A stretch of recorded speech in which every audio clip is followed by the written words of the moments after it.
Hello, everybody, and welcome back to the second episode of Off the Boards. I am Josh. This is my co-host Ryan, Hello. and together we are off the boards. So today there was some little bit of hockey news this week. So the National Women's Hockey League, formerly known, or I guess it was known as before, as the NWHL, has now changed their name to the PHF, the Premier Hockey Federation. I think this is a slam dunk for women's hockey, honestly, because it takes out the I don't think we need to be genderizing that league with it in the title. It's about great hockey players, and so I think that this will really help that get rid of that stigmatism with it. You know what I mean, Ryan? Yeah, absolutely. And For I, women's hockey's. yeah, and also I just want to say, if anyone's ever wanting to watch the PHF games, it's actually on Twitch. They have their own Twitch channel for it. Nice. Yeah, and I think you can find that link on their Twitter account. But right now, their Twitter account is still called the NWHL, because Twitter, when they change their name, they'll lose their verification thing. So they're trying to figure all that out at once. But so besides that, moving on from that, we have a couple things in hockey news this week. Apparently, PK Subban's been rumored to get moved, and the two teams that are frontrunning this are Boston and Toronto. Two teams with cap space for it. Well, apparently what the rumor is right now is Boston can do it if they eat half of his salary. The Leafs would have to get them to eat half the salary, have a third team involved, get them to eat half the salary, and then they can make it work. But as a Leafs fan, I don't know where he fits in, because I think that Liljegren and Sandin should step up this year. It's got to happen one of these years, so I don't know. Yeah. I don't want him to go to Boston, because you know how Boston is. They'll figure out a way to make him good again. They will, but I mean, he's only got 1 year left on his deal. Half his contract gone. It's around 4.5 million. And Boston really could use help on defense. I mean, you've got Charlie McAvoy, and then it's starting to look pretty slim. You have Brand Carlo, Mike Relchik, but yeesh. Not guys I would want on my top pair. And it looks like one of them would have to play with Charlie McAvoy up there. What do you think what do you think he's worth? If Boston were to trade for him at 50% retention, what do they get? Or what do they have to offer New Jersey to make that go through? Well, you need to send back a roster player. Just, if nothing else, make the cap work. So right now they only have $1 million cap space. They have defensemen to trade back, like Mike Riley, Derek Forbert, both at $3 million. Send one of them out, bring PK. On top of that, if you can get a first round pick for PK Subban at this point, I'd take it. Yeah. I mean, maybe a first or maybe a second, like a beat prospect, something like that. Mm-hmm. I mean, PK Subban, great player. Great if you use him right. Hasn't been the same player that he was in the past. Yep. But I mean, it's not even as bad player. It's just at that price tag, it's a lot. It's not a lot of offensive production for an offensive defenseman at $90 or $4.5. You eat half that contract. No, yeah, that's definitely true. I mean, I don't know. I think he's serviceable, and he definitely could. It's PK Subban. He could figure something out and make it work anyway. So, and any game, PK Subban can just light it up. As a Habs fan who hadn't on our team for years and years, there was nothing better than PK Subban when he was on fire. He threw the biggest hits. He played offensively. He was absolutely lightning in a bottle. We loved him, and I can only hope for him to see where else he goes. So. Well, I mean, I like Tuukka. I like PK Subban. The reason I said Tuukka is because we're about to talk about Tuukka for a second here. But moving on, we'll talk about the notable UFAs that are still left unsigned. Tuukka Rask, I'm pretty sure, is still not in our contract. He isn't. So there's been some discussion on whether or not he may retire. He may not. His future's a little up in the air, so that's probably why there's some hesitation there. And I mean, Jason Demers played 17 minutes of ice time last year. At each game. I mean, and he's still unsigned.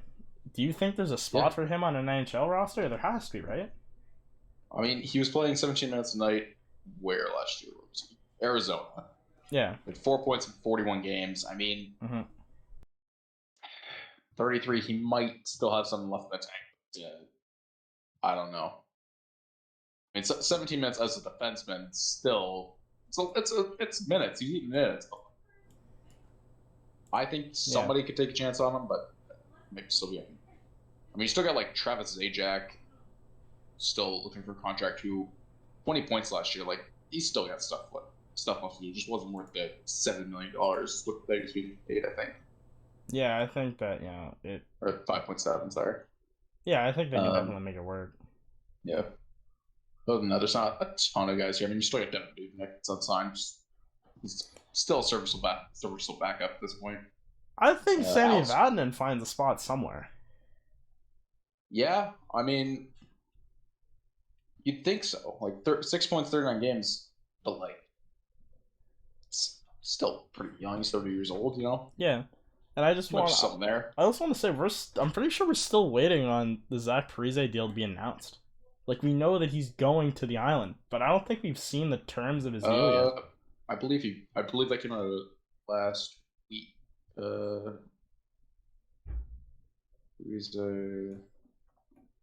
Yeah. No, it isn't. He's still unsigned. Yeah. He's listed on the Islanders cap friendly. Yeah, it's strange, but I agree. I also think Galchenyuk will probably find a spot somewhere, still unsigned. When he came to Toronto, he played well. He proved that in the right system and with the right things around him, he can still play. Yeah. I mean, he's a pretty cheap option. Just plug into your top 6 or power play minutes. Somebody who you wouldn't want in your defensive zone, but is literally just there to produce offense. Like, he's not an all-star player, but he has enough offensive player that he can make it work in the right situations. So, I mean, somewhere has to sign him. If not, I think he just goes back to goes to Europe and plays. So why not? I definitely could see him on the roster. I'd love to see him somewhere. You think Chara retires, or do you think he's gonna find his way onto the roster somewhere? Chara, he's done. There's no way. You think his legs are all dried up now? Yeah. He's currently unsigned. Last season in Washington, 10 points, 55 games. He is 1,600 games deep, 44 years old. There's seeing the plan for getting cheap. Well, so before we get into the Olympic stuff and our Central Division takes, I have a couple more things I just want to bounce off you real quick. I don't think that Phil Kessel is going to start the season on Arizona. Really? I think he's going to get moved next month.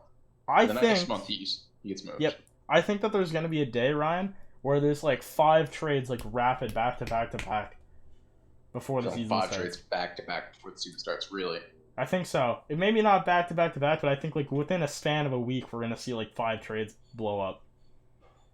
Well, I mean, Phil Kessel does get an 18 no trade list, which limits your option. Yeah. Now, typically, what you see with players with no trade clauses, no trade lists, they usually put like the Canadian teams on there, so put 7 out of the running immediately. Mm-hmm. And if I'm Phil Kessel, I think I want to stay out of Canada. Yeah. So that plus 1 team. So you have the American teams to fiddle around with. 43 points, 56 games last year. And like the Arizona Coyotes, I agree they probably are looking at trades. I mean, we'll talk about it here in a bit, but right now there are 6 players the Arizona Coyotes have signed this season. Yeah. And Phil Kessel is not one of them. So if he's one of your best forwards, he's expiring this year. He may get traded before the season. He could get traded at the deadline. That would be another good option. Like Phil Kessel's a rental would be great. Yeah, well, that's what I mean. I think he's gonna get moved to a team as a rental. Yeah. Like, and you're gonna hate this. Could be the Kraken. Why? I'm telling you, Ryan. They're pushing that. They're not going to. They're pushing it. They're pushing it. They're not. I'm telling you. I'm telling you. And look, I also just want to say Arizona has 8 picks next year in the first 2 rounds. They have 5 second-round picks and 3 first-round picks. Yep. Nuts. It is. It's crazy, and they're only going to get more. So I also want to. There's no way that they're done. You know Ryan Dzingel, right? Yep. Is Ryan Dzingel turning into the next Thomas Vanek? or gets moved every deadline? Like, is this gonna be the guy that in 10 years we go, oh, he's still playing, and he gets moved to a contender again? No. No? I don't think he has the skill for it. Fair enough. Last season, in 40 games, he had 13 points. Yeah. Well, and the last thing I want to bounce off to is, do you think that removing the hard cap in the NHL would be a good thing for the league? Say again, what? The hard cap. You want to remove the hard cap from the NHL? Yes, I do. No, that's a terrible idea. Why? Montreal, Toronto, and New York would sign every good player. Nobody else. Ryan, why do you? I don't see a problem with this. Do you see a problem with that? I see a problem where there's 3 good teams in the NHL. I do not like the system of the NBA where there's super teams. Yeah, but that's the thing, right? I don't think the parity in the NHL. I don't think that it would be that big of an issue, right? Because in the NBA, there are teams like Toronto, the Raptors. They won a title recently. They weren't considered a super team that year. You have teams like like Milwaukee, the Bucks. You draft the superstar and you put pieces around him. People might come. You know what I mean? To these smaller markets. Do I think that Toronto and Montreal would have stronger teams? Well, yeah. Look at the MLB. The Yankees and the Red Sox and the LA team, well, not really the Angels, but the Dodgers, they always sign the best players. I don't know. One of the biggest selling points for the NHL is its clarity, and that goes out the window the second. Yeah. Teams like Carolina, Arizona, other small market teams, the Predators, Dallas, Minnesota, who else? Probably Ottawa. Yeah. Like, those teams would not be able to do millionaires. Fair enough. I mean, like, I don't know. I think it'd be interesting to see. Mainly because I just want the Leafs to just be good. Yeah. Not have to worry about their cap situation. In a pipe dream, it'd be great. The Habs would never forget. But well, exactly. God, none of us, none of the Canadian teams would lose again because people would be like, the Canadian teams would be like, here's a bunch of money. Just throwing out cash. Yeah. And then Arizona would be like, but we don't have money. They'd be the Oakland A's of the NHL. It'd be hilarious. Yeah. Yeah, but Ryan, I don't want Oakland A in the NHL. But every once in a while, even the Oakland A's, they go and make the playoffs. They do things. It takes a while. Playoffs. Yeah. It takes a while. Make the playoffs, do nothing, rebuild the game. Well, yeah. It's like the Arizona Coyotes, but with less money. Well, they don't use the money now. Listen, it's mostly bad management. Like, they made the Western Conference Finals in 20. All right. Like, I know it's almost 10 years ago now, but yeah, I know. It's back when Mike Smith was not trash. Yeah. All right. Well, we'll get in. We'll get into the stuff today. I also just want one last thing. Next week we're gonna welcome a guest on. I'm pretty sure. One of my friends, Ethan. He's a Vancouver Canucks fan. He should be able to give us some West Coast takes. I told him today. I said, "What?" Yeah, I know. As soon as we're down the West Coast, but maybe he'll be able to keep us on track when we talk about Toronto and Montreal. Yeah. But I told him, I said, I hope that Pettersson and Hughes get signed next week, so we have something to talk about with you. So we'll see how that goes. So we'll get into this here. So we're gonna do our Russian teams here. And Russia still, I thought this was this was the time when they were allowed to bring in the Russian flag back, but apparently they're still under that ban. Yeah. So we're gonna see them play under the ROC flag again, which is the image that I have on my screen right now. And so here is the team that Ryan selected. Yep. This is my team. I mean, obviously, Ovechkin, Malkin, Kucherov, big names. Tarasenko is going to be Southly. Svechnikov is going to be great. Some solid death pieces. You got Dadonov, Radulov, Kaprizov, Nestikov, all the Ovs. All the Ovs, of course. Yeah. And then Vadim Shipchev is another interesting. Yeah, who is that? He is one of the best players in the KHL. Okay. I don't know if you remember, he came over from the KHL actually for the Vegas Golden Knights in their inaugural season. Oh, really? I didn't know that. It didn't end up working out. I don't think he even played games, but he wore number 87.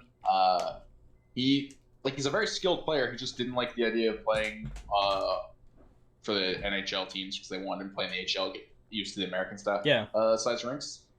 But I think he's a great pick for this team. He's excel greatly, especially where Russia, their center depth is kind of lacking. Yeah, when I was going Malkin, through this last night, I noticed the same thing. I'm pretty sure I have. I mean, our teams aren't exactly the same. Like, I didn't take Kovalchuk, which is an interesting pick that I didn't really even think about. I didn't think of the KHL players as much. I also don't know who Pod Colson is. I might. Podzolkin is a Canucks prospect. He was drafted. I think he was top 10 years ago. But yeah, no, he's a good solid prospect. Kovalchuk I put on this team. He's old, but like when he played for Montreal last year, leadership, still a firecracker when it comes to offensive output. Yeah, like, he will light it up. Mm-hmm. The one notable exception I have on this team, Artemi Panarin. Yeah, and it's just the only reason is more of a political thing. He hates Russian.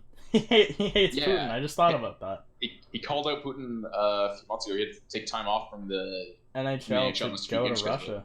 Yeah, to deal with that. I think he gets left purely for political reasons. It's unfortunate, but I think that's the reality. Here's the thing, right? I think he could make this team only because they're playing under the ROC flag.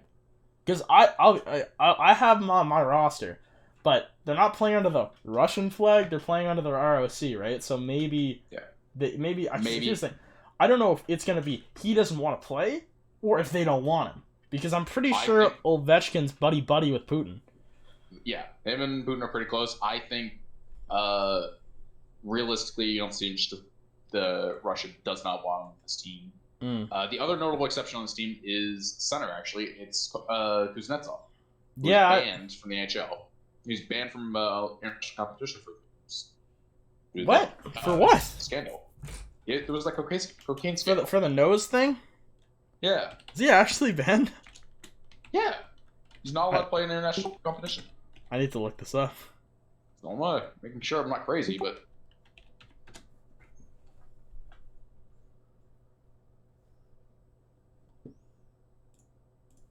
Yeah, spent 4 years from international hockey play at positive cocaine test. And that was in 2019. Confirms that he will not. Oh, wow. Okay. Yeah, I didn't know. Well. Yeah, okay, we're going to see something on your team that we talked about? Yeah, Kuznetsov's on my team. I didn't know he wasn't allowed to play. We'll get there in a second. We'll get there when we get there. We're starting to talk about defense. Defense is pretty lacking as well. I mean, you get Ivan Provorov, great player. Mm-hmm. From Philly. Dmitry Orlov, solid, a lot of wisdom there, good experience. Mikhail Sergachev, great piece coming up right now. Still kind of young, still makes a few defensive mistakes, but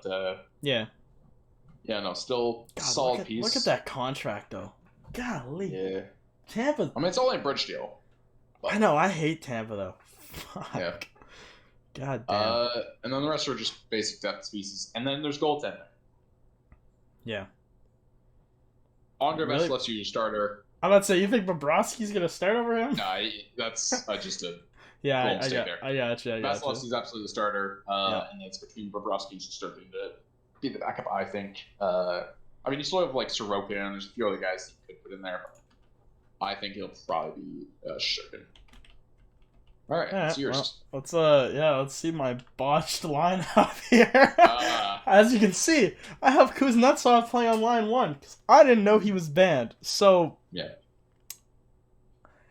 guess one of these guys is gonna play center. I guess that KHL guy that you picked is gonna replace Kuznetsov in on this team. So I guess I'll move Malkin up to the first line and then have I'll have him playing second line. I'll keep the rest of my lineup the same, because I think Panarin might play, so I'm gonna keep Panarin there. So I'll have Panarin, Shipachyov. Say it again. Shipachev. Okay, Shipachev, Panarin, Shipachev, and Kaprizov. Because I think you were lacking on Kaprizov, man. Not fourth line. I mean, you're right. I think he could. I wanted to play him on the left side. Yeah. And I think that's just where he slots in. I mean, you got Ovechkin, Svechnikov. Yeah. I will say this. You have Tarasenko, right? Yeah, the winger core is deep, but then I got third line here. I got Svechnikov, Nemistrov, and Radulov. You know, all the Ovs playing on one line together. It's pronunciation. Nemestikov. Yeah, Nemestikov. It's a tough name. But then I got the St. Louis Blues line I built here. Buchnevich, Barbashev, shout out Moncton Wildcats, and Tarasenko. Every time. Dude, there's so many of them. Yeah, all like 15 of them. Solid lineup, I think. And then I have Nichushkin and Dadonov as my spare forwards, but the thing is, right, if Panarin's not playing, which might not, Dadonov will slide up onto the lineup, and then they'll just move the lines up a bit. On defense here, we are actually, I'm pretty sure, took all the same players, just have them playing in different spots. I think that Provorov and Sergachev will play together. Gorilyov and Orlov will play together, and I think it'll be Kulikov and Zadorov playing together. We also picked a different third goalie. I went with Semyon Varlamov. Oh. Okay, so you went with more experience. I kind of went more youth. Okay.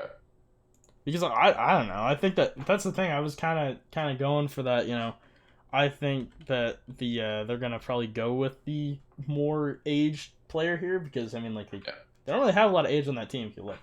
But so we'll jump ahead here. We'll jump ahead and go to Team America. Also, I just noticed your camera's frozen. Oh, there we go. So I don't know how long that was frozen. You're good now. So Team America, I believe I have yours posted first here again, and I do. All right. Well, Josh, you're gonna love this. Starting first line center, Austin Matthews. Yeah. And either side, Patrick Kane, Alex DeBrincat. I forgot about Alex DeBrincat. I left DeBrincat off the team. Oh well. All right. Well, I put him on my first line. Not necessarily because I think he's more skilled than say like Paul.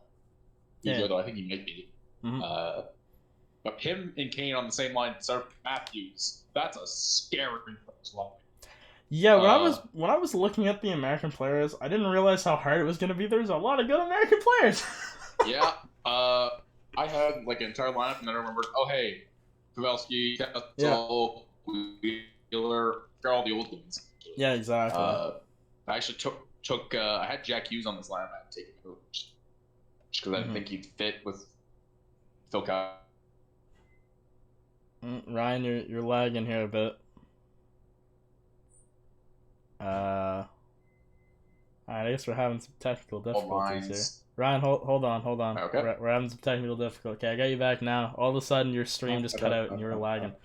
Yeah, go ahead and continue. I think we had you until Besser. All right, yeah, we got Besser. Solid second line. Goudreau, Miller, Oshie. You could see some play around where you want to see if you want to get like that Miller and Besser playing together. Their teammates, I don't know if they play on the same line. So Besser and Miller do, yeah. They do? Okay. Well, then maybe you see them put them together. Same with Kachuk and Goudreau.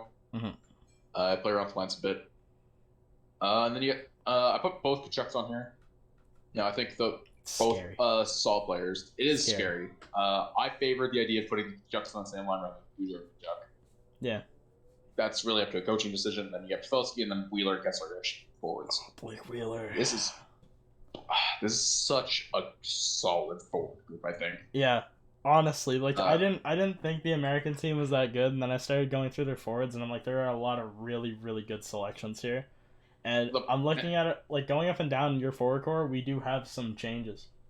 Yeah. And the scary thing with Team USA, I think our biggest competition is Canada. Yeah. I think so. Stop with the forwards. You look at the defensemen. Quinn Hughes, Adam Fox. Adam Fox just won the Norris. Quinn Hughes almost won the Calder a couple years ago. He lost to him. Troy Cruz, Seth Jones. Charlie McAvoy, John Carlson also won a Calder recently. Slavin and Petrie are extra four defensemen. Yep. I think these guys are like top Norris candidates.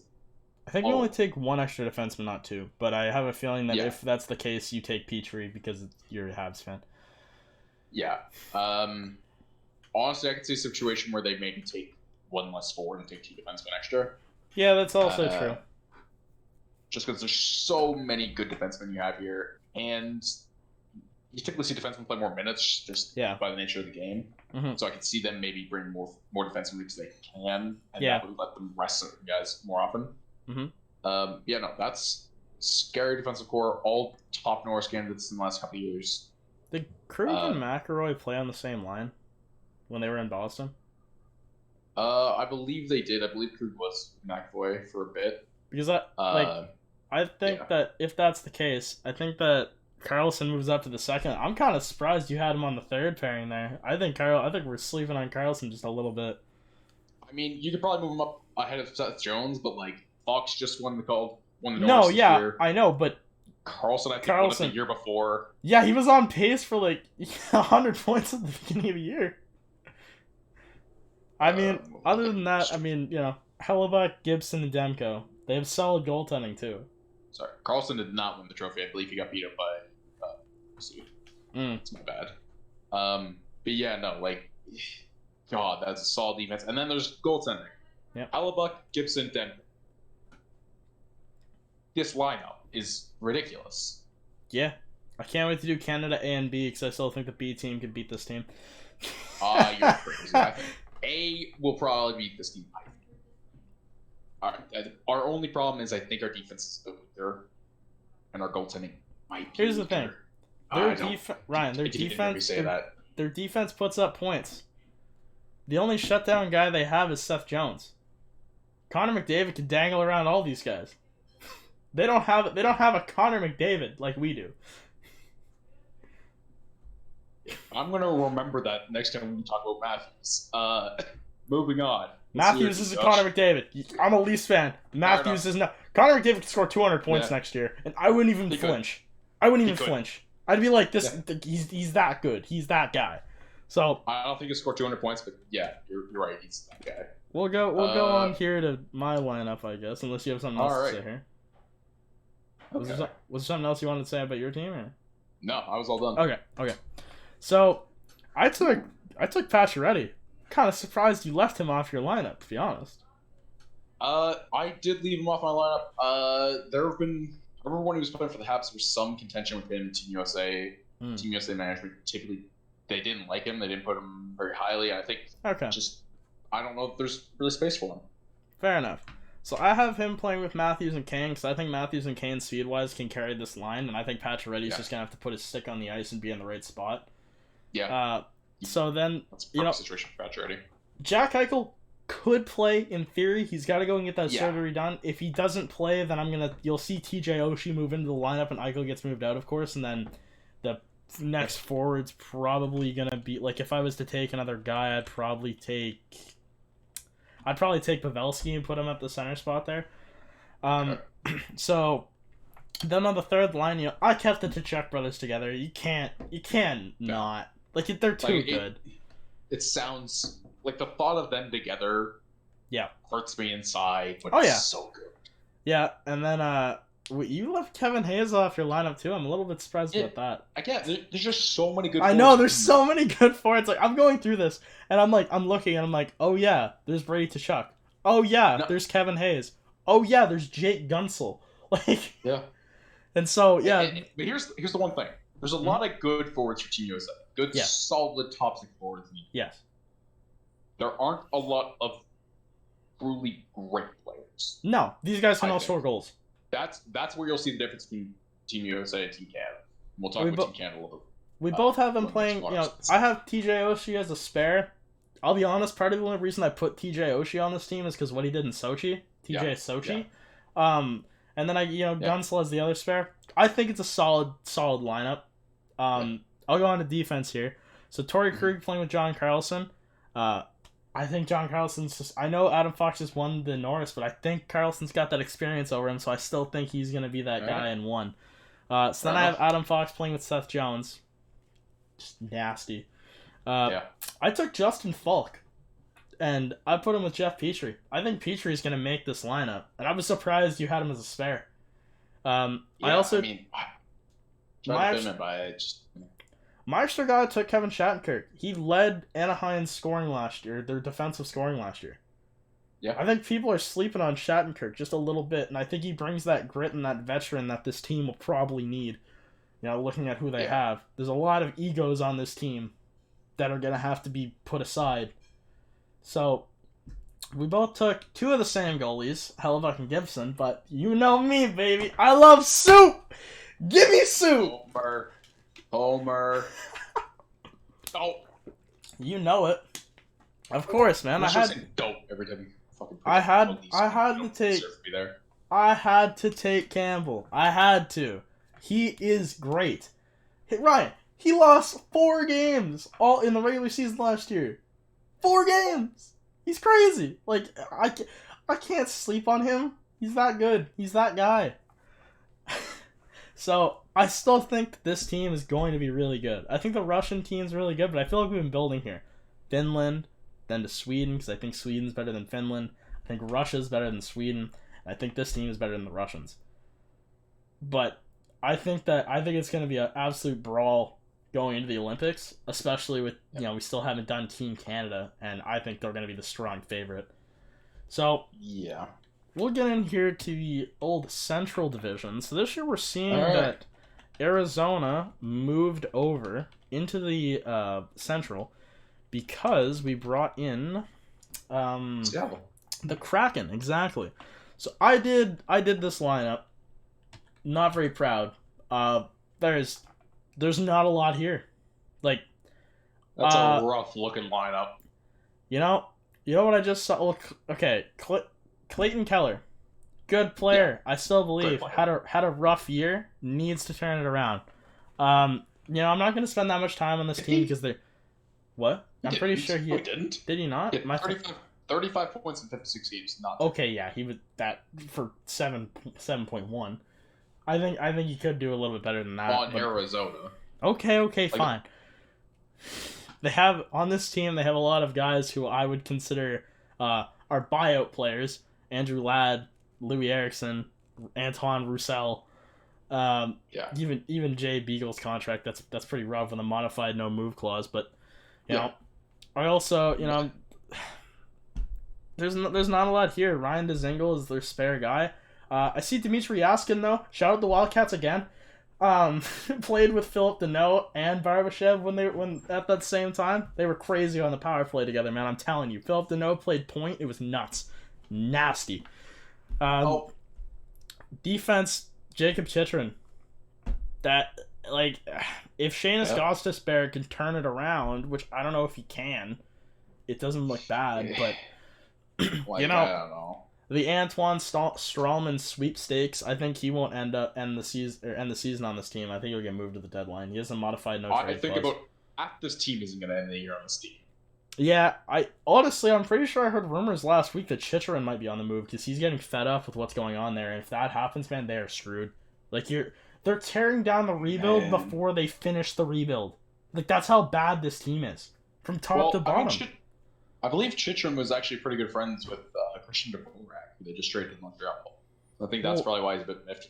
But and I heard, just quick little wrap up on Arizona. I just want to say this: 1, Carter Hutton, not good enough. Their goaltending is not going to win them very many games next year. And 2, the reason that trading OEL doesn't suck that much is because Chychrun saved him quite a bit last year. Yeah. I'm just going to touch on a couple things of Arizona. Mm-hmm. Yeah. This team on paper is terrible, and I think that's by design. That Louis Eriksson trading OEL for Eriksson, whoever else, Roussel, I think it was Roussel. Yeah, no, it was Antoine Roussel. I thought there was a third guy. That trade, work of genius. You get rid of a big contract that spans a lot of years for a bunch of contracts spend 1 year. So now you have 6 guys on your team for next year, and you have a handful of these guys can be traded at the deadline as rentals. Well, and like I said, starters, they already have 8 picks in the first 2 rounds next in the draft. Yeah. So they're going to have 10 picks in the first round. Yeah, and I think they'll be able to turn some things around, but it's just next year is not gonna. Arizona's gonna look bad. I honestly think this team probably wins the draft lottery.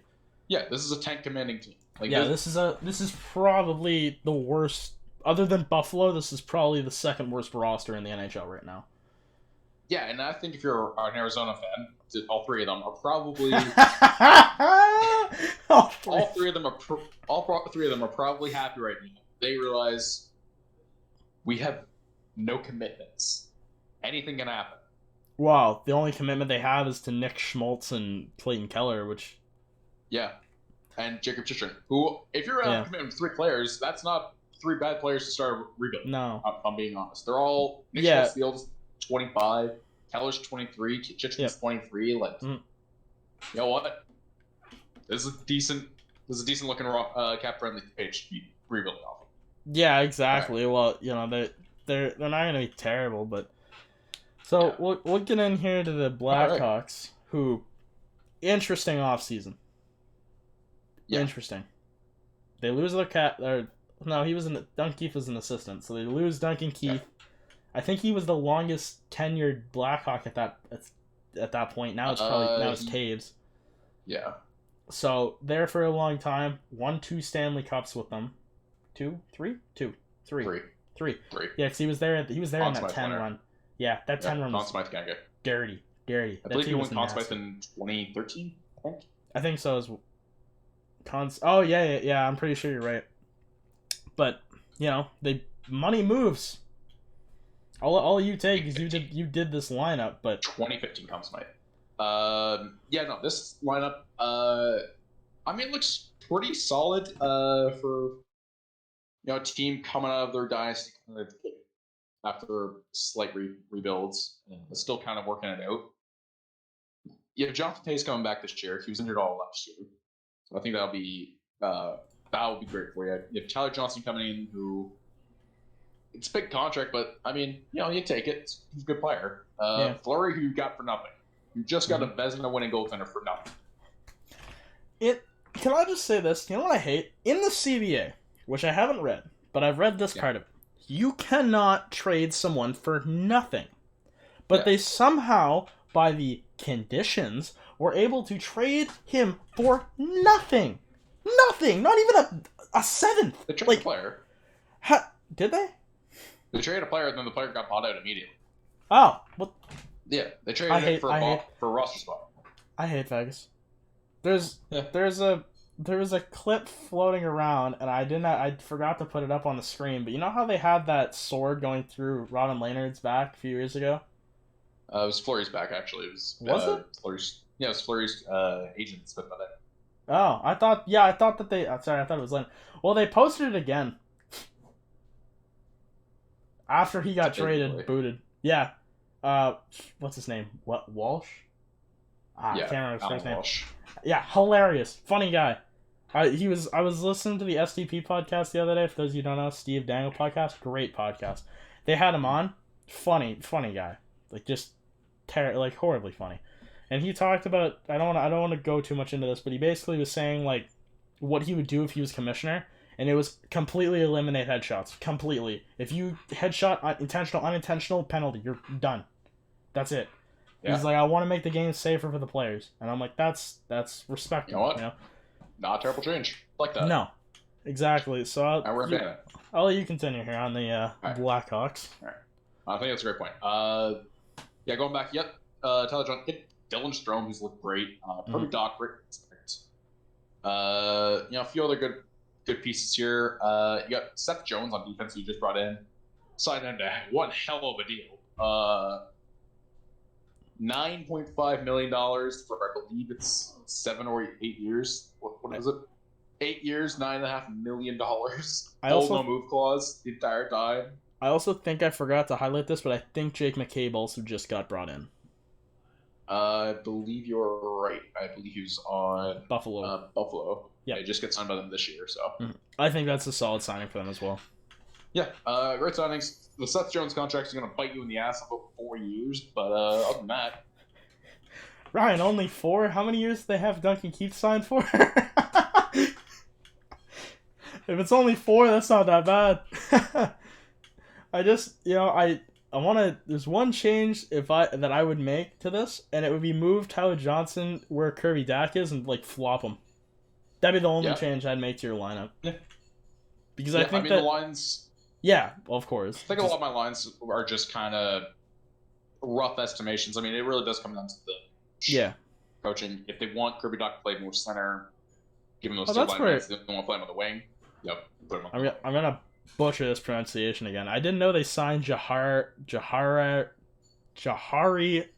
Kayara. I botched that. I'm sorry. I didn't know they signed him. Good. Like I said, he played really good on Edmonton last year for the minutes he had. Okay. But other than that, I mean, honestly, this team can make the playoffs. I think this is finally I'm just looking at the teams in the Central right now. Yep. Colorado makes it. Yeah. Dallas makes it. Yeah. Winnipeg makes it. You know just as well as I do, there's 2 more teams. Minnesota might. Minnesota's in that competition. I think you're right. Chicago might is a long shot play at bubble team. Mm-hmm. I think you're not crazy. They could turn this. Here's the thing: if Fleury stays in his Vezina form, this defense is good. The defense is good enough where they can play, and we know because we've seen Kane DeBrincat together, and we've seen Kane and Taves. They'll score points. Yeah. Dylan Strome can score points. Kirby Dach, I think, in the right situation, can score points. They'll get their goals this year. And they'll keep the pocket of the net if Fleury plays well. But, I think this team could be a playoff team, but we'll jump ahead here onto the Avalanche, the team that I think, again, like I said in the last one, it's their division to lose, honestly. Absolutely, yeah. Like, this is just, it's a nuts team, man. Like, the Avs are so good. And I thought that losing Philip Grubauer would hurt them, and then they go, okay, we're going to get someone better. Hey, Arizona, give us Darcy Kemper. And they're like, okay. Yeah. Like, Darcy Kemper, that's nuts for this team. Like, and they still, Pavel Frank, who's played pretty good in the sample size he had, like we've seen him in, but there's not a lot of changes to this team from last year. Landeskog, McKinnon, Rantanen, you know that line works. They're going to put points up. Burakovsky, Kadri, and Comfer. Comfer, if Naz doesn't do stupid shit, they'll be fine. Like, and then, the rest of them, Nikushin's a good depth piece, plays in the power play, and then other than that, it's kind of, they have Darren Helm, I didn't know he was still playing, cool. But, Tyson Joe's a pretty good player, but the rest, like, that fourth line is just kind of, you put him out there. I don't know how they'll perform, really. Defense-wise, Cale Makar signed that massive contract, time to play for your money. I'm not doubting that he's not going to do it, because I think he played amazing last year. Samuel Girardi, honestly, looking back at this, now, I don't know, I might have put Devin Taves up there because I think Devin Taves played with Makar last year and he played really well. So then it'd be Girardi and Eric Johnson, who Eric Johnson's been around this league for a long time, man. Yeah. Real good solid player for the Avs. And then honestly, their bottom 2, like, I think Bowen Byram is going to play this year. If he doesn't, we'll see one of the other 2 guys move up into that spot. But Ryan Murray's solid. He should be able to, get him under control and be able to show him the ropes, because I think that Bowen Byram can be a good player in this league. And so, like I said, 19 games last season, scored 2 points. I mean, the rookie defenseman's not terrible, but I think he could start the season there. Well, and like I said, this is their division to lose. Like, in all honesty, if they have the pieces, they've had the pieces for a while. I didn't know if Landeskog was going to re-sign, and then he did.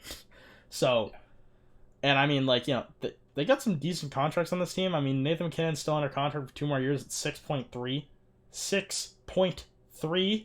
Half of McDavid's contract? Has to be. Best contract in the NHL. Has to be. Like, crazy. Like, there's not really a lot to say about the Avs. We know they're going to be good. They didn't make a lot of additions, and the additions that they did make are really good for them. So, honestly, I think we're just good to move on to the Stars here. All right. The Stars. It's the solid lineup. I mean, you got Tyler Stegen come back. He's gonna miss some time. I think, or I don't know if he's actually just for the season. But solid player. Jamie Benn, Alex Jackson, both solid players. Pavelski had a great season last year. And some both great young players. Going to do great this year, I think. Mm-hmm. And then they have like some solid depth. Fervanta, great playoffs a couple years ago. Glendening, Raffle, Foska, all solid players. Gurianov, yeah. all great. And then on defense, this is where it gets interesting. Heiskanen, Klingberg, Lindell, and they just brought in Suter as well. Can I just say, I think there's a competition for best contract in the NHL. They have Klingberg signed a 4.2. Jeez, man. Yeah. That's nuts. That guy's really good at hockey. Damn good contract, especially for a guy that wears the A. It is last year on that deal. That is worth mentioning. But 36 points in 53 games last year. I mean, this is a guy who can really do it. He's solid defensively, good offense, kind of guy you like. Bringing in Rice Suter at that contract, great deal. I can't believe they got him. It solidifies their defense. He'll play penalty kill. He can put him out there. He's gonna be good. Yeah. It also brings in some very solid leadership and a lot of grit and a lot of pressure miles. All great things you need, especially for a team that's not necessarily young, but definitely has some young guys that could use some extra.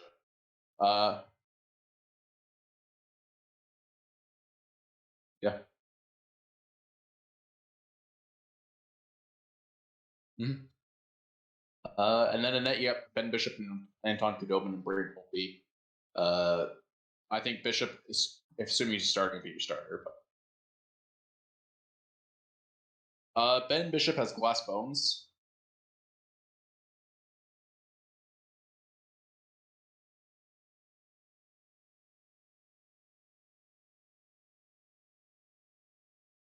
Yeah. I don't necessarily know if they're going to goaltenders. Maybe Ben Bishop's LTIR start the season. I don't know.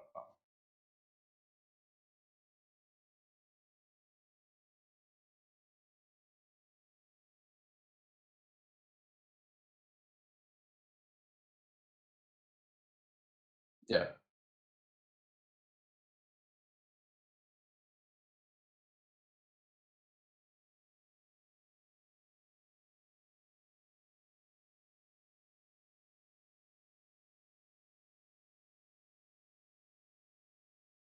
Yeah. I also just realized my mic's been muted for a little bit. Oops. Okay. I'm.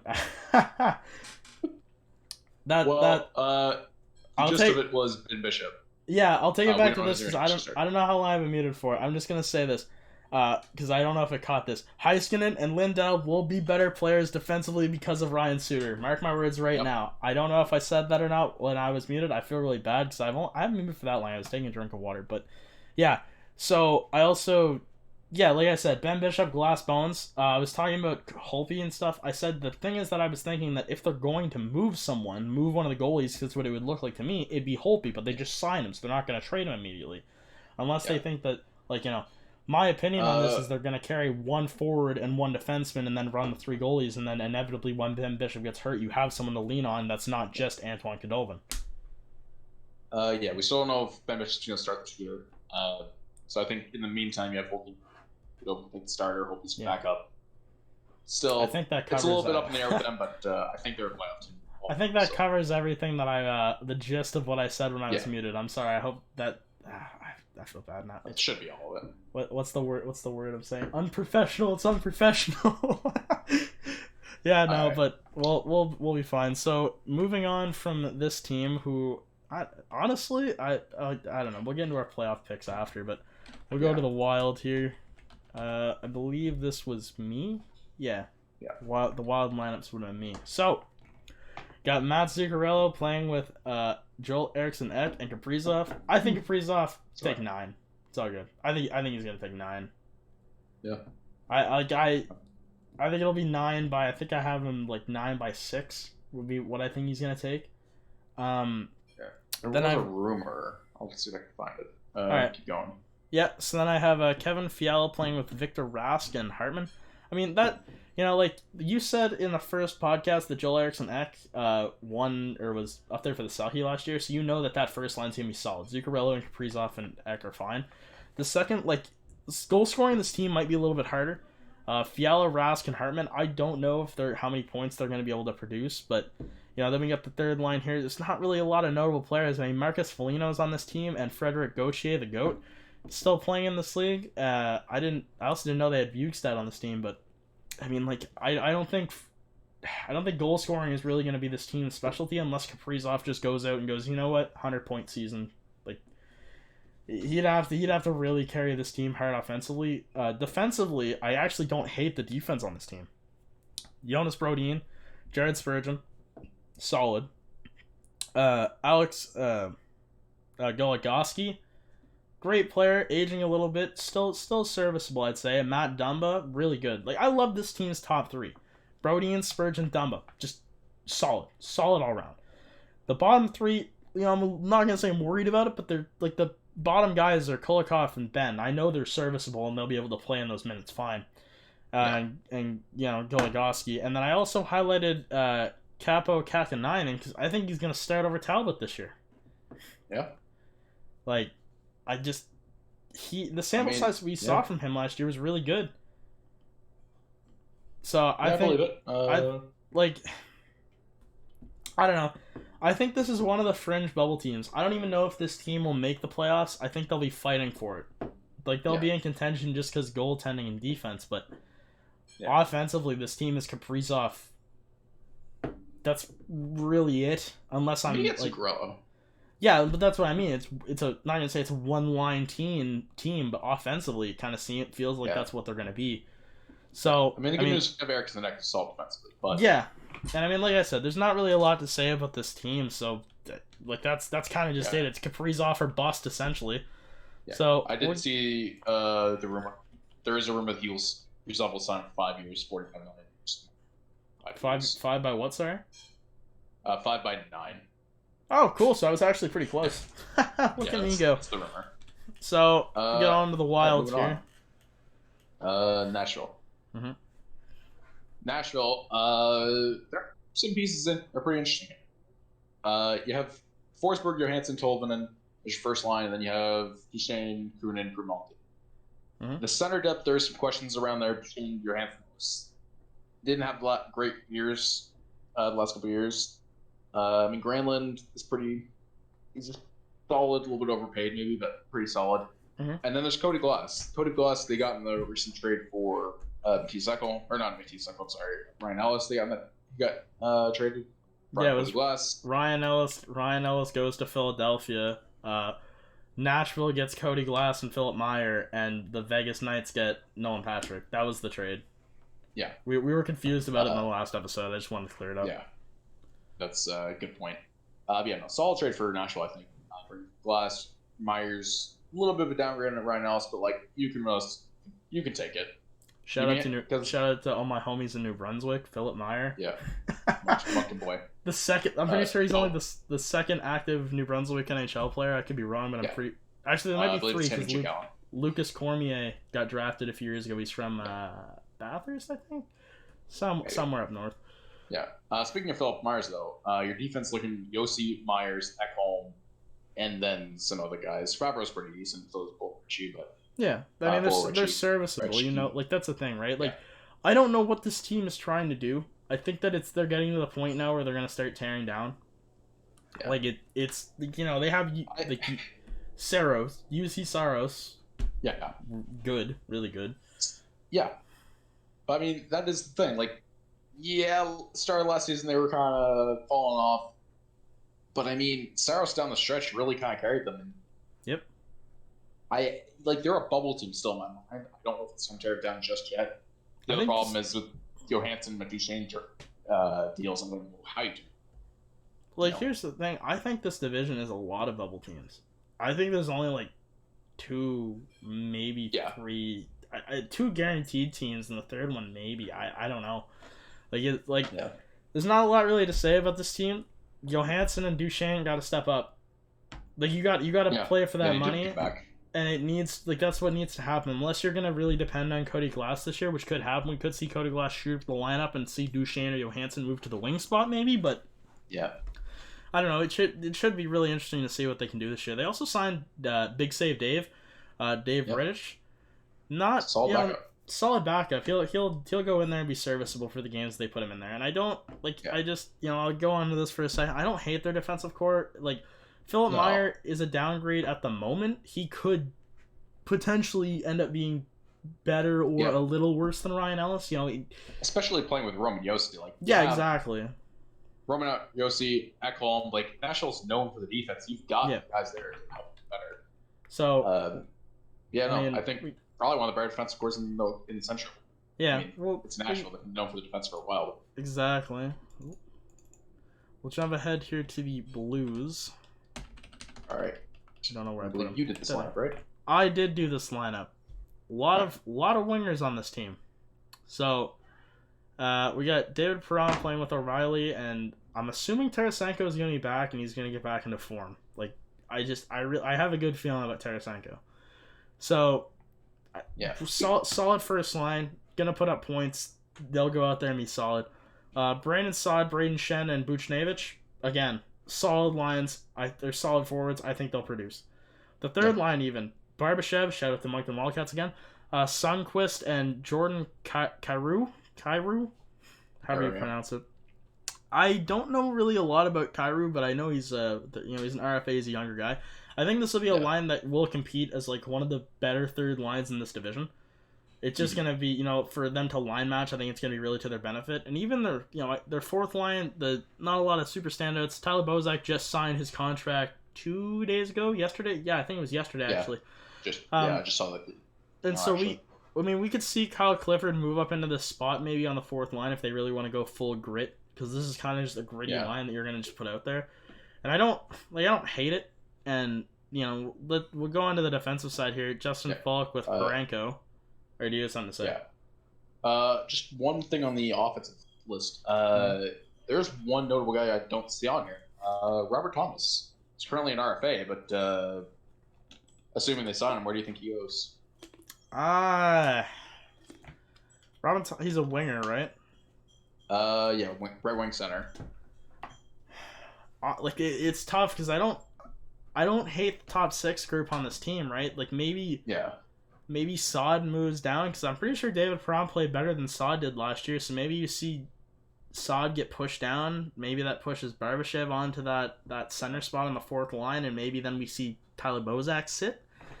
I didn't put him into this team because I didn't really, wasn't really thinking off the top of my head when I was doing this last night, but, solid player, will go in there, should produce. RFA probably will sign a bridge deal, I'd assume, because I don't think we've seen enough sample size from him yet. But there is a slight problem of having cap space. Right now they have less than $1 million of cap. I think Robert Thomas probably looks $3 million on bridge deal, somewhere around there. Yeah, probably. Just to get him started, something similar to Jordan Kyrou, I would say, if I were to guess. But I don't know. So the defense here, I don't hate it. I like Justin Falk. I put him on the Olympic team. Colton Paranko, solid defender. Great player. Torrey Krug, another guy I put on the Olympic roster, really good. And then you kind of get into this thing where, again, it's I like the top three guys, and then after that, it's kind of Robert Rotuzzo serviceable, Marcus Scandella serviceable, and then honestly, this sixth spot could go to anybody. Yeah. It's just it's gonna be, it could be. Again, it could be even Jake Wallman. It's gonna be who steps up, right? And then Bennington, if he gets his friggin' fighting thing out of his system, maybe he'll be fine. Gets his head on straight. Gets his head on straight. He's a solid goaltender. Just to play them. Does this team make the playoffs? Probably. Bubble team. Yeah. Another one. Who brought the bubble one, man? I like Ryan O'Reilly and Braden Shen. Yeah. So, I don't know, maybe. We'll have to see here, but... Another interesting point. So, there is a lot of friction between Tarasenko and the team. Do you see him maybe getting traded at the deadline? It might even be before the deadline, man. Tarasenko, remember how I said there's going to be 5 trades, rapid concession? Yeah. He could be that guy that gets moved. They sign Rob Thomas. Rob Thomas moves into that spot. Yeah. Okay. The question is where. Maybe we'll do that in the next episode. We'll talk about who Josh Josh's 5 trades are. Maybe if I have the time and the thought to come up with that, but you know what? I don't hate this team, but again, like you said, it's just kind of another bubble team that we're gonna see. So we'll get on here to the Winnipeg Jets. Hopefully I remember to change the slide this time, because I didn't change the slide last time until about halfway through the forwards. I think you did this. I did. Yeah. All right, so looking at the forward group, you have Cal Connor, Scheifele, and Blake Wheeler. Solid lineup. I mean, I'm not going to talk too much about Mark Scheifele here. Suspended for the first game of the season. After that, though, probably first line center. On second line, you have Adam Lowry, Dubois, Nick Ehlers. Nick Ehlers. Solid second line here, I think. Clean hits. Are we doing this? Are we doing this right now? Oh, I have to get in and poke the bear every once in a while. Seriously, are we doing this? I've said this since that game. If Evans put his head up, it wouldn't have been as bad. He didn't put his head up. The number one thing... Evans putting his head up would have been the difference between how he got hit after a charge from 100%. 100%. If he has his head up, the area of contact goes from his head to his shoulder. Right, he was looking down. Gets thrown into the boards. I'm not saying he gets thrown. Here's the thing, Ryan. Is it a charging call? Yes. Yes. But if Evans puts his head up, Scheifele doesn't get suspended. He might get suspended a game. He doesn't get kicked out for the rest of the series. That's the thing. No. Well, we can argue on this if you want, but he was suspended 4 games. It's really Winnipeg's fault. He got knocked out for the series. Ayo. Yeah, but the thing is, is Scheifele a dirty player? Fuck no. Absolutely not. Scheifele's not a dirty player. Come on. It was a dirty hit. I'm not gonna disagree that it was a dirty hit, but I think that Evans made it worse than it could have been. And I live by that. I think that the 25-year-old who was wrapping around the goal, puck in the net, didn't really have to think about having to put his head up, because why would anybody take a charge at him at that moment? Why would you? It's a dirty hit. It's unnecessary. Late in the game, you're losing. You're obviously going to get scored on again. There's no reason to go charging after him. You guys see this picture of Doug Gilmour I have sitting up here? Doug Gilmour's behind the net right now, about to wrap it around. Where's his head? Up! So where should Evans have headed then? Looking up. And where wasn't it not? Not looking up! I agree. Keep your head up, kid. You absolutely keep your head up. Keep your damn head up. To the neutral zone. But you're in the offense zone last 10 seconds. This guy played for Montreal. And this guy played for Montreal and Toronto. He kept his head up when he was wrapping the puck around. Keep your damn head up. When did Doug Gilmour play? Was it the 90s, 80s, 70s? How old was Doug Gilmour? I think it's 90s. Okay. The 90s NHL is different from today. 90s, keep your head up. Somebody's going to hit you there. Keep your head up. Because you still got to keep your head up, Ryan. So you're telling me I should skate through the neutral zone then with my head down and let someone come and dummy me and then take a dive? That going to the neutral zone and putting the puck behind the net. You're behind the net. Putting the puck in. Wrap around. Scheifele comes charging from 30 feet out. It's Evans' fault for not having his head up. Are you fucking serious? Let's flip the script on this real quick. Okay? Scheifele's wrapping the puck around the net. Evans comes and does that to him. How do you feel? Should get suspended. Scheifele would have his head up. He should still get suspended. What would have happened if Scheifele stopped the puck from going in? They still lose the game. There's a minute left, and you just took a charge at our best defender. You're on the box charging whether or not he's injured. Yeah, but that's the thing, Ryan. In or not. In that moment in time, Scheifele had 2 seconds to make a decision. I have to stop this for my team. Yeah, 0.2 seconds. No, he didn't. Look how fast he was skating. He didn't have that much time. His instinct took over. His instinct was, oh shit, he's about to score an empty net goal. I need to stop this. And what did he do? He attempted to stop it. Was it a little dirty? Probably. I mean, but You can look at the hit all you want. I haven't seen it all summer again, but it's just like I don't know. I still to this day, and I'm gonna think about this for the rest of the season. He puts his head up, does not as bad, but I mean, like we can keep debating on this all season if you want, but we should probably get on to this last little bit here. I just want to look at the hit one more time. I know. What do you want to argue it on? Like, I'm not going to talk about the dirty hit. If the argument is Sheffield thinks he needs to stop the goal, well, that is. I'm not an HRF. I'm not an HRF. If I was, I would love to hear the weigh in on this. Is that an awarded goal, whether or not he stops it or not? No, absolutely not. Puck didn't cross the line. Doesn't have to. It's an awarded goal. Anytime you do anything to stop the breakaway that could result that would on an empty net, it's an instant awarded goal. Yeah, but he like I'm talking about him not. I'm talking about him not. Yeah, I'm talking about him not like. Let's say he gets to him a set like as he turns the corner, right? So he turns the corner around the net and he's facing Scheifele essentially with his head still down. Scheifele bulldozes him. No, that's not a goal. Yeah.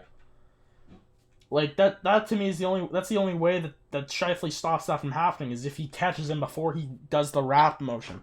So yeah, he does. All right, then hear me out. He doesn't stop. He stops him from scoring the goal. Is charging him? Yes. Yes. So it's still a 5-minute major. Mark Scheifele's in the net in the box. I don't know if it's. Here's the thing. I don't think the 5-minute thing matters, but I don't think it would have been a 5-minute penalty. Okay. It's still a penalty regardless. Yes, but here's the thing. There's a minute left in the game.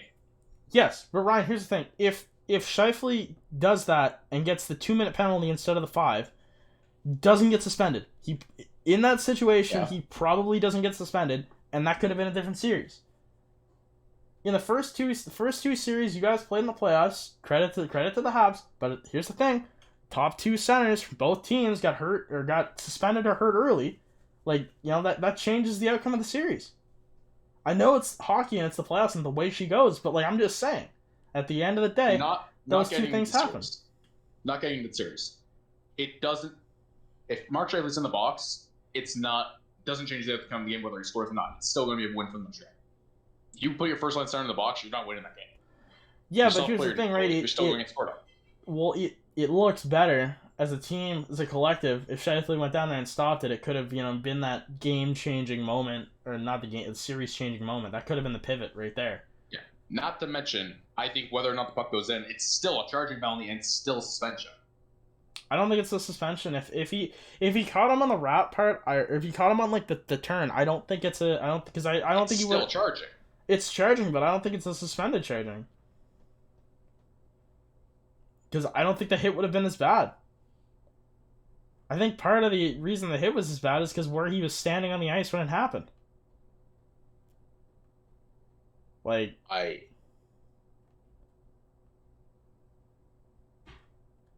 I feel like we somehow it started with Winnipeg and now we ended up on this. Yeah, well, I mean, it's the biggest thing Winnipeg's done all offseason. I mean, not really. The biggest thing they did all offseason was bring in Nate Schmidt. Nate Schmidt, whoop-de-doo. Fixes your defense, I guess. I mean, you say that, but I honestly think it helps. I think it helps them a lot. I mean, it does. It does help. Like, it does. I mean, like, I like their first line. I like their second line. Their third line, they have Andrew Kopp, and then that's kind of it. Like, they have solid centers on this team. They'll win faceoffs against almost anybody. Their defense will play good. They have probably the best goalie in this division. They'll be fine. Like, I think this is the other playoff team in this division. I agree. I think this is a playoff team. I mean, I'm just kind of still salty, but I understand that you're salty about it. Be. Yeah, I know. I'm just saying, like, it's. I mean, we like this is the end. This is the end of our predictions for this, so we can keep debating that hit all year if you want. But what your thoughts on the Mark Scheifele hit bounce? I want to see what other people say. I'd love to hear some input from outside the two of us, because this has been an argument between us for months. I mean, I can when we have Ethan on next week, I'll ask Ethan what he thought of it. Ethan's impartial to this. He's a Vancouver fan. He doesn't give a shit about what happened in that series. I don't know. Like, I kind of trashed them that season, though. I don't know. Everyone beat up on Vancouver. But yeah, if you want to talk about it, I'm pretty sure that's where 9 or 12 of Toffoli's goals came from, so. It was like 7. Mm-hmm. Yeah, high percentage of his goals, throughout the entire year, I'm just saying. But, yeah.